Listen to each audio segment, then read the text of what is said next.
once again to our YouTube channel. So we are continuing with the requests made, and then this is the third part of the video, so you can check the channel for the other part of the video, which is on A and B, and this is C, and there'll be a fourth one, which is the D. On this particular one, our focus will be on John Locke, where we will be delving into, we are left with John Locke, Rousseau, and then but we're dealing with John Locke in this particular video. So we'll be looking at John Locke's social contract theory. We'll also be looking at the state of nature by John Locke, and then we'll also be looking at property in view of John Locke.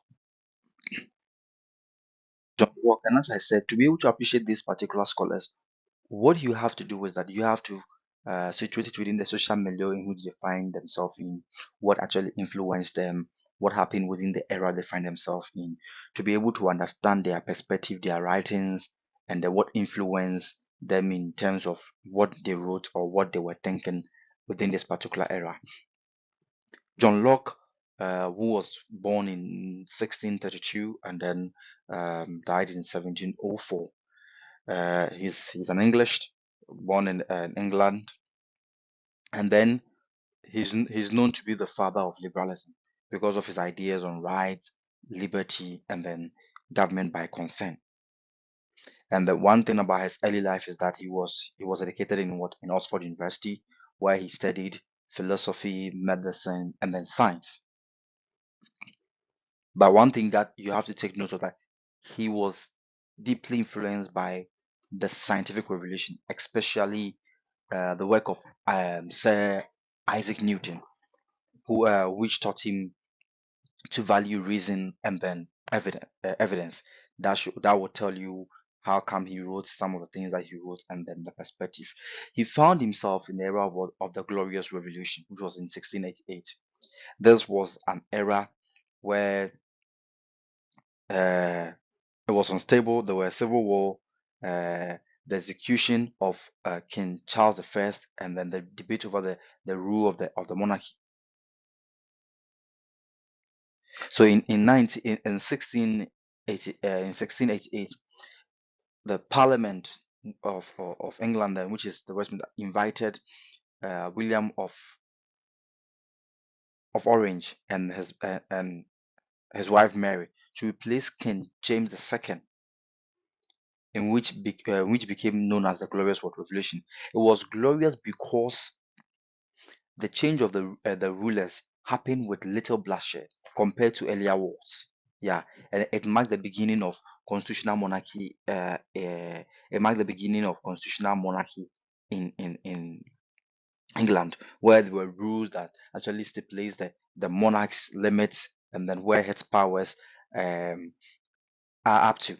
Yeah, so Parliament became more powerful over the monarchy, with ensuring that kings could not rule without what limit. That was it. So Locke strongly supported this revolution. That will help you appreciate why he was writing the way he was writing and why he saw things from that angle.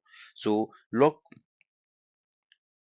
strongly supported this revolution, right? And it shaped his thinking or his convention. So you realize that he's somebody who said that rulers should not govern only by should govern by only the concern of the people. So that's one thing that he believed in. One thing that he also believed in was that the government's power must be limited by law and institutions, and that citizens have the right to resist tyranny. So these are all conventions in share. And then the two treaties of the government, which were works of John Locke. The first treaty, the main point of the first treaty was that Locke rejected the idea of divine right of kings, which were arguments that were made by monarchs, that their rule is given to them by God, and so they account to only God. The rule is given to them by God. And this was a time where many kings they had unquestionable powers, because they were in quotes God chosen. And Locke said, no, rulers are human beings, not divine figures. So you realize that King Charles II of England claimed what near absolute what power before being what overthrown in the what glorious what revolution. So Locke's first treaty justified this revolution by saying that kings do not rule by what God, or do not rule by God's will, but they are but the will of what of the or the consent of what of the governed. That means they are ruling by the will of the people, not God. That's what John Locke says or espouses in his first treaty. So the second treaty, which is also one of his most famous, the famous part of his work, is like he developed his vision of what social contract in the second treaty, where he talks about natural rights, that all people are born with rights to life, liberty, and property. That these rights are not given by government; they are natural and what inalienable. And then, for example, if there's a rural Ghanaian community village, before they started or the authority started, they started with this authority or this leadership, people recognize what he's saying is that people recognize that it is wrong to take another person's what life or steal somebody's land. That's what uh, John John Locke is saying. That's what Locke is saying. And then the purpose of government, by government are formed by consent of the people to protect their rights. And so he says that if government exists but fails to secure the life, the liberty and property and all those, we'll talk about all those that the people may have the right to watch to resist. So you realize that, example, Ghana's constitution, 19th century constitution, explicitly what protects citizens' rights and what and set limits on government what on government to avoid abuse. So we look at the right to overthrow the tyrant and all the tyrant. All these were some of the things that he said. So you realize that in the American Revolution of 1776, which was influenced by Locke's idea of colonialists what overthrowing the British rule because their rights were being what violated. So no taxation without representation. I hope you are getting me. So let's move to the next slide, where you see this picture. I just want you to reflect on this picture. You see a village or a community where people are moving about their business freely with no problem. You see another rural area where you see on my right that people also moving freely. Have this picture in mind as we begin to understand how Locke seeks to explain his state of nature. You have in mind how Thomas Hobbes explains state of nature. You're now about to understand how Locke is going to explain how the state of nature, how the nature existed, or how it was before the social contract was coming. That's what we're about to talk about now. But this is to help us. So, John Locke's state of nature. So, realize that Locke disagrees with Hobbes, because when Hobbes is saying that or paints a very bleak or very dark version of what of state of nature, for Locke, humans in the state of nature are not constantly at war. That's what he says, that humans in the state of nature are not constantly at war. Instead, they are free, they are equal, and are governed by what? Natural law. And then natural law means that no one should harm another in their life, in terms of their life, their liberty, or their property. I hope you're getting me. So comparing that to uh, Hobbes' state of nature, where he talks about war of all against all, where Locke also says the state of nature. You realize that the state of nature by Locke is saying that peaceful but insecure. The state of nature by Locke says that peaceful but what? Insecure. So whilst Thomas Hobbes is seeing chaos for the state of nature, John Locke is seeing what? Is seeing some order but fragile. I hope you're getting me. That's how it is. Because so you see that Locke's version is more hopeful. He admits that there are problems, but he holds there's this hope. So even though there may be disputes where people might uh, interpret natural law differently, so maybe this form of natural law that Locke is saying exists, somebody may interpret it in a different way. So, for example, you may have two farmers. Let's take two farmers in the Ghanaian community or rural or somewhere. Two farmers will be arguing over where one's land ends and the other land will begin,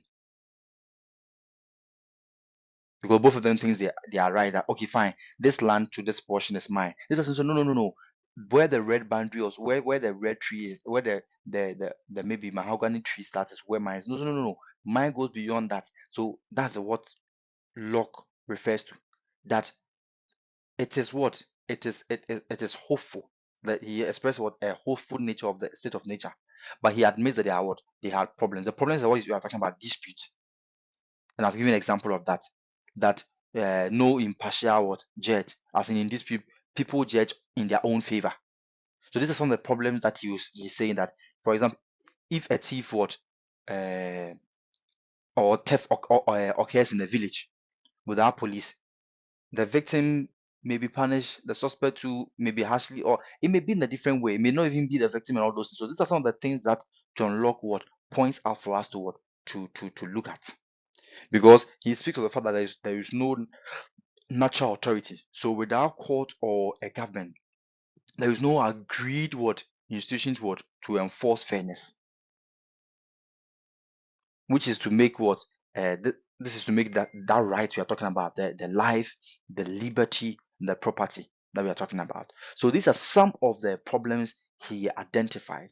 But one thing is that he paints what more a hopeful picture of what of the state of nature. He does that thing more than that of what of Thomas Hobbes, where I say that as Hobbes is seeing chaos, Locke sees some order but fragile. Are you getting me? So Locke's state of nature is a peaceful but an insecure one.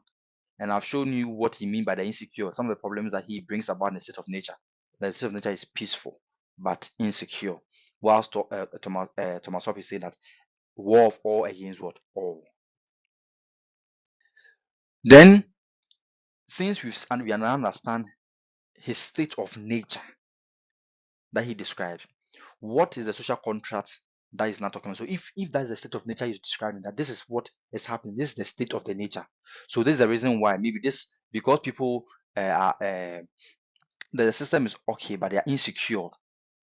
How can we help to make sure that we deal with the insecurity in that state of nature? That's what we have come to the spot, to John Locke's social contract that he wrote about. I hope you're getting me. Yeah. So John Locke's social contract is saying that the concern of the what, of the governed, that people will voluntarily agree to form a government, and then the authority is what is legitimate only if it's based on what, on consent. That we can only form a government if the people agree that we want this person to rule over us.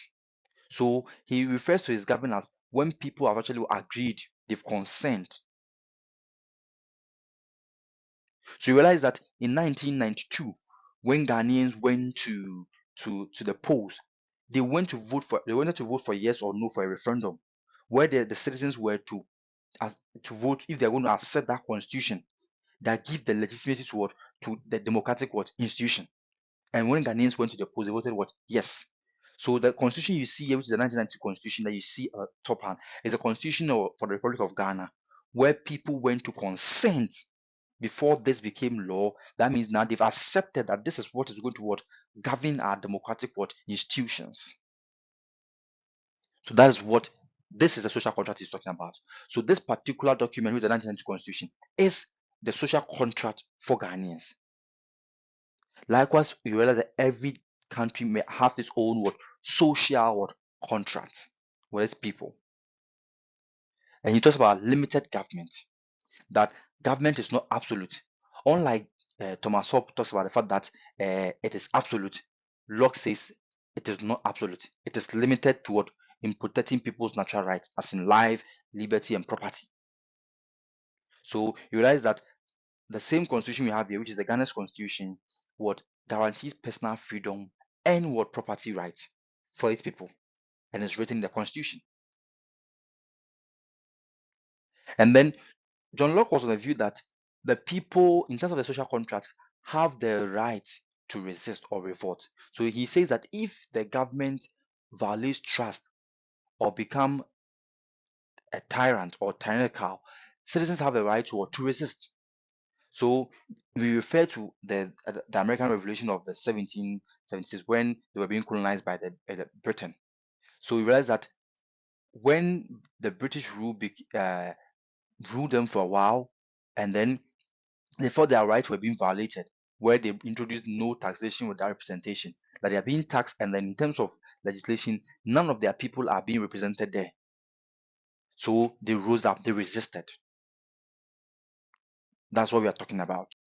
So even to a far extent, you may say that the Ghana's 1992 constitution was partly a response to a year of military coup d'etats we've experienced. So it was more like a social contract to prevent abuse of power of such things. Yeah. So that is the view for John Locke in terms of his social contract. And then John Locke in terms of property. I want you to keep this picture in mind where you see someone trying to till his land, work on his land. You're seeing people over here working on their land.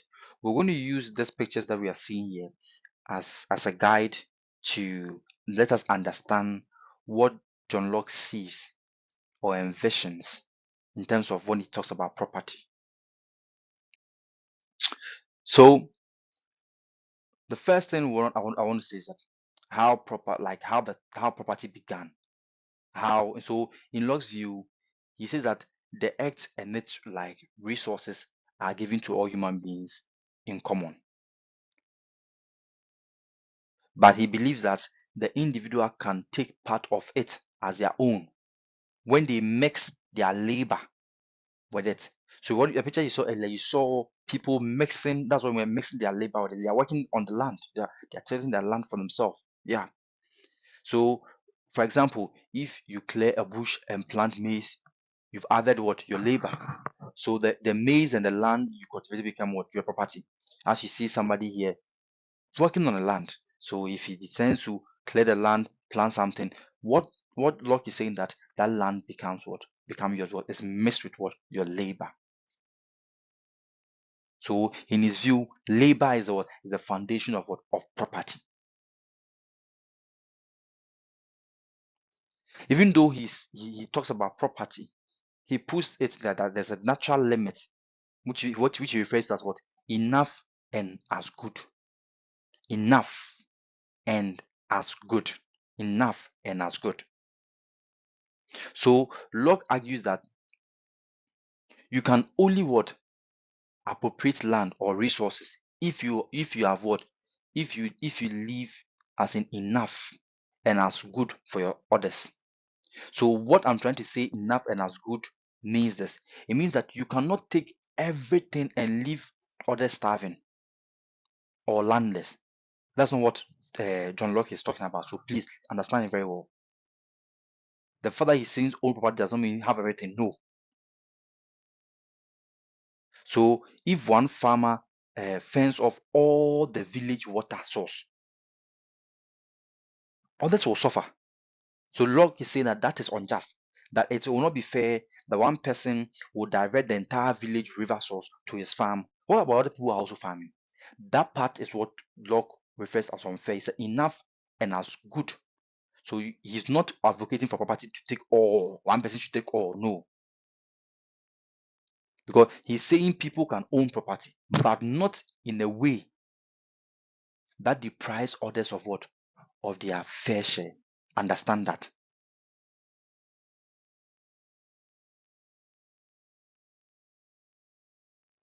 Because he continues to say that you should only take as much as you can use without waste. So if you have a mango, now you are plucking mango from a tree, you cannot pluck plenty mango and you go and let put more there for some to rot. To lock it violates natural law, because you are depriving others of what, others what unnecessarily. Because you go to a mango, okay, I can eat only two. Why should you pluck 10 and go and put some and some rot? No, you are being unfair. So to Locke, he said, take what is enough, enough. So if it's two mangoes that you can eat today, that is okay. He says it's okay. Take that. Don't do beyond that. And then the role of money is something that he spoke about, but you see, this is where the inequality enters, right? So Locke observed that once people would invited money, things changed. That money do not spoil, like maybe mango or crop, as I said, may decay, or but money do not spoil. But what he's saying, that even though money led to inequality and money do not spoil and then has its own degree, realize that that money issue we are talking about here, people consented to money as a what, as a store of value. So he's saying because the people have consented and the same people have accepted that they want to use money as a way of trading, that is to him is okay. Because this allows people to what, to, but it's something that we know, like it allows people to accumulate much more than what they need. Because Locke is saying that we should not, don't make, or men don't take more than you need. So if you need 10 mangoes for you in your family, take 10 mangoes. Don't go and take 50 mangoes. But realize that money complicates that. It changes the narrative. And then it's something that brings what, or leads to what, the inequality. But he, as Locke, still thought that it was acceptable because money is based on social what, consent. That the people agree to exchange what, goods for it. So as long as the people have agreed to exchange goods for it, he actually felt that it was in the contract. You people have agreed. So if that is so, fine. Having like a farmer can sell his cocoa and I what, accumulate money and buy what, more land than he can what, farm himself. That's how it is going to be. That's how the inequality leads to. So on the permits of the large property ownership, which leads on that inequality.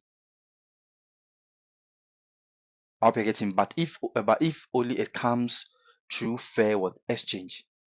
He's saying that there is a permit that people are at a point we can just be more like lenient, where people are only going to earn that large property may lead to inequality, but only if it comes through a fair exchange and without violence or violating the basic what, uh, rules that have been set.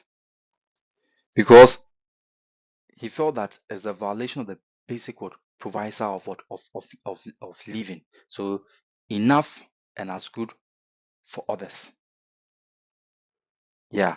So where he's explained his stand in terms of money, but he's saying that as long as it is coming, or that exchange is based on fairness, more like we'll let it slide.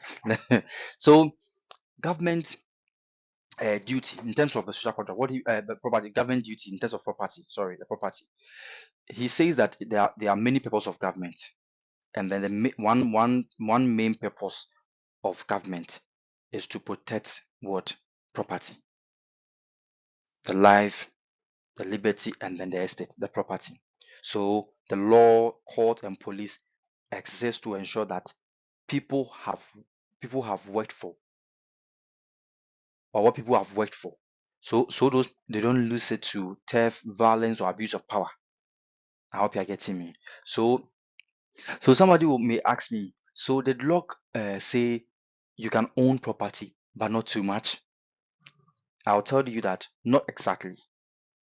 Not too much, not too much, but he still limits, he still set limits in the state of nature, that don't take more than you can what, use. Don't take more than you can use. Leave enough for what, for others. However, once money came into society, Locke accepted that people could what, accumulate a lot more, even if it creates what, inequality, because everyone consented. The word is consented, and the word is agreed to the use of money. So I can tell you that Locke supports private what? Property rights, but with what? Moral limits in what? In the beginning. And then later he accepted that greater accumulation as long as it comes through consent and exchange, but not force or theft. It's also what? Allowed. So this is where we end in terms of John Locke, where we've spoken about his background, understand his social milieu to get where he was writing from in terms of the state of nature, that of the social contract, and then in terms of property. And I've answered that question, which is so did Locke say you can own property but not too much? I've answered that also. So thank you very much. And then please kindly try to subscribe to our YouTube channel, like it, and leave your comments over there. And then check through the playlist for the part D of this, which is on Rousseau. Thank you very much.